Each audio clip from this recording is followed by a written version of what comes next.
తిరుపతికి వచ్చే భక్తుల్లో మరింత భక్తిభావం పెంచుతూ తిరుపతి కీర్తి ప్రతిష్టలు పెరగడానికి నగర సంకీర్తన దోహదం చేస్తుందని భారతీయ జనతా పార్టీ జిల్లా కార్యదర్శి నరేష్, నగర సంకీర్తన మండలి సభ్యులు అన్నూరు భాస్కరాచారి తెలిపారు. తిరుపతి నగరంలో భక్తిభావం మరింత పెరగాలని, ఆధ్యాత్మిక వాతావరణంలో ప్రజలు నివసించాలన్న సత్సంకల్పంతో స్థానిక రాయలసీమ రంగస్థల చైర్మన్ గుండాల గోపీనాథ్ రెడ్డి నగర సంకీర్తన మండలి ఏర్పాటు చేసి నగరంలో ప్రతి శనివారం భజన మండలి కళాకారుల చేత సంకీర్తన గోష్ఠి నిర్వహిస్తున్నారు. అందులో భాగంగా శనివారం ఉదయం భజన మండలి కళాకారులు సంప్రదాయ వస్త్రాలతో స్థానిక గోవిందరాజస్వామి ఆలయం నుంచి 4 మాడ వీధుల్లో నగర సంకీర్తన చేపట్టారు.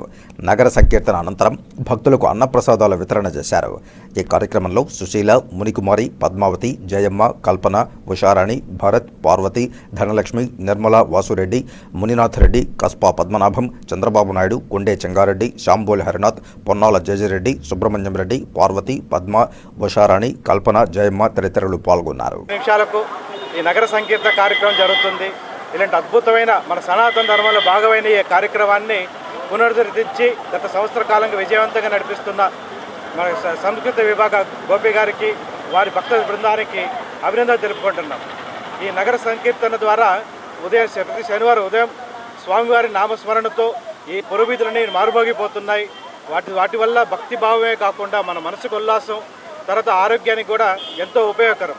ఇలాంటి నగర సంగీత కార్యక్రమంలో పురవాసులు, భక్తులు అందరూ పెద్ద సంఖ్యలో పాల్గొనాలి. ఇలాంటి మన సాంప్రదాయాన్ని ఇలాగే కొనసాగించుతూ మన ధర్మాన్ని నిలపాలని అందరినీ కోరుకుంటున్నాను. అంతరించిపోకుండా మన గోపీనాథ్ అన్న గారు ఒక భజన బృందాన్ని, టీంను ఉత్పరిచి ఎక్కడున్న వాళ్ళ భక్తులందరినీ రప్పించి ప్రతి శనివారం ఉదయం 4 గంటలకి అందరికీ ఫోన్లు చేసి రప్పించి ಎಲ್ಲರೂ భక్తాదులందరూ సుమారు ఒక 250 మంది దాకా ఉండజేరి నామ సంకీర్తన తిరుమల వీధుల్లో నామ సంకీర్తన కంటిన్యూ ప్రతి శనివారం ఆగకుండా ఈ ఒక ఉత్సాహాన్ని కలిగించినందుకు ఆయనకి ధన్యవాదాలు. అదేవిధంగా ఉదయకాలమున భగవంతుని నామ సంకీర్తన చేస్తుంటే ప్రతి ఒక్కరు కూడా మనసు ఎంతో ఉల్లాసము, మన ఊరుకు మంచిది.